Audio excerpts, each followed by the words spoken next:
I used to be a bad girl, but I turned my life around 360 degrees. Doesn't that leave you where you started? No, not me. Well, the plan for Series 2 was always that it was the fallout from Series 1. Because we went into lockdown, we were able to go back to Series 1, which we hadn't finished yet, and sort of refine it a little bit in anticipation of the second series. It was really about sort of pulling the threads of all the characters from the first series and seeing where they would wind up. The reason second series are always so much fun, and in a way a little bit easier than the first, is because if the first series is all about introducing characters, building their worlds, building the world of the show, setting all these things in motion, by Series 2, all of that's up and running, so now you can just have fun with it. You can kind of throw it up in the air and see how it lands. You stole the money? I thought it was yours. Why would I have that much money? Because you're a drug dealer. Why is he automatically a drug dealer? What, because he's black? Because he had hundreds of thousands of pounds in a bag. The problem we thought we'd solved and sort of had some closure on is in fact still very much ongoing and is in fact worse than we originally thought. So we're thrown very much back into the deep end of this need to step up our collective game and work together to carry on. Where did you get hundreds of thousands of pounds from? A drug dealer. We stole money from a drug dealer. Now we're going to wind up in the desert digging our own graves. There are no deserts in England.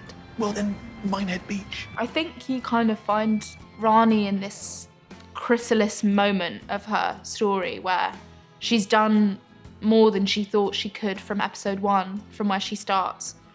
But she's also got so much more to go. She has to make a choice, and it all makes sense, but it's all wild, At the beginning of season 2, you find Christian, he's in a better place. He's in a better place, he's happy.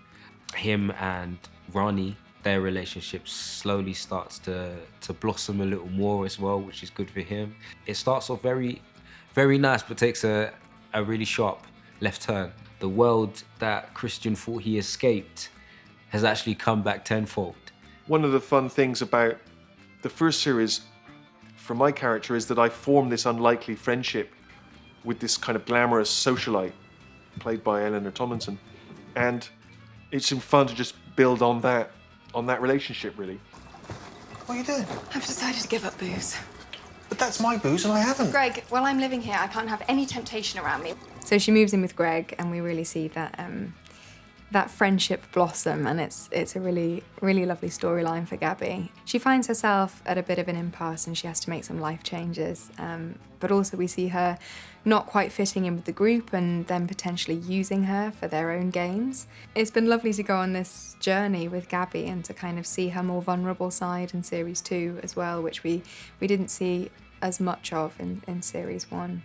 John is faced with a pretty big bombshell in terms of his personal life and his working life. What we get to see throughout season 1 and then very much so in season 2 is almost the sort of the devolution of this, for want of a better word, bully.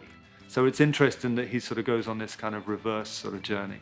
Where is my character at the start of series 2? She is in training to be a police community support officer.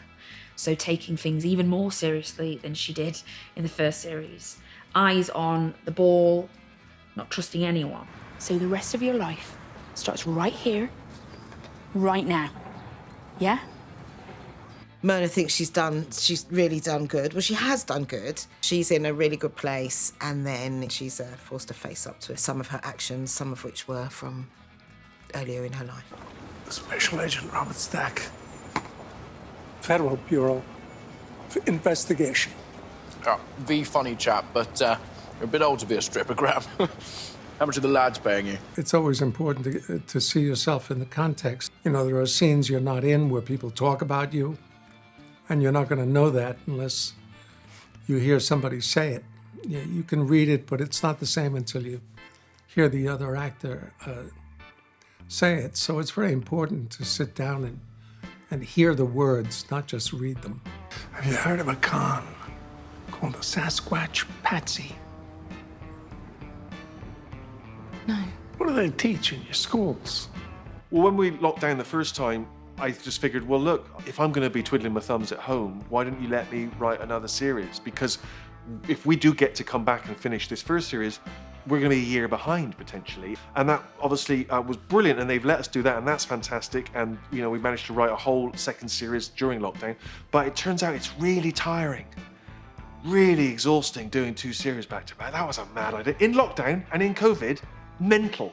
Speaking to John Butler, who's also a director on this, I was just like, how am I going to be able to rattle through season 1 and 2? John said to me, just look at it as moments, play the truth. We came onto this with series 1 and just an option of 2. Like that 2 wasn't even in the atmosphere at the time. So to come back and it's like, yeah, you're doing 1 and 2, and we're gonna shoot most of it together. It's like, wait a minute. What's really scary about this job is my character completely changes and grows, but we're not shooting it chronologically.